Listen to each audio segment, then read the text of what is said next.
कराडमध्ये rationing धान्याचा काळाबाजार उघड, 200हून अधिक पोती जप्त।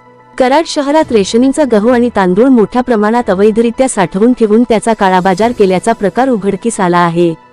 रेशनिंगचे लायसन्सधारक रमेश पाटणे यांनी रेशनिंगच्या अधिकृत गोडाऊनमध्ये धान्य न ठेवता ते दुसऱ्या खासगी गोडाऊनमध्ये साठवून ठेवल्याची माहिती पुरवठा विभागाला मिळाली होती।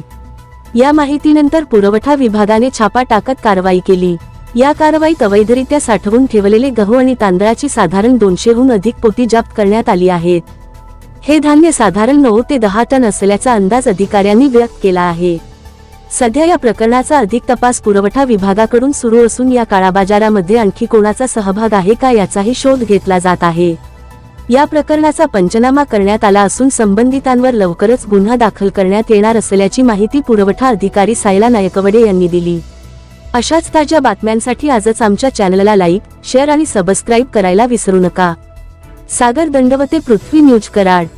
नमस्ते, मी सायला नायकवडे, पुरवठा निरीक्षण अधिकारी।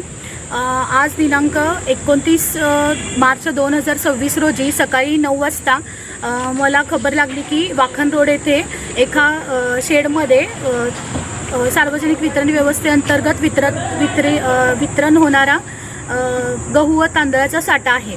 त्यानुसार मी व माझ्या पथकाने सदर ठिकाणी तपासणी केली असता एक बंद शेड होतं, त्यामध्ये प्लॅस्टिकच्या गोण्यांच्या मध्ये धान्य साठा असल्याचे निदर्शनास आले। त्यानुसार संबंधित व्यक्ती, ज्याला ते शेड भाड्याने दिलेलं होतं, त्या व्यक्तीला तिथे बोलवून घेण्यात आलं व सदर शेडचे कुलूप उघडून त्या ठिकाणी गहू व तांदळाचा साठा असल्याचे निष्पन्न झाले। त्यानुसार सदरचा साठा आम्ही जप्त केलेला आहे व पुढील कारवाई शासनाकडून चालू आहे।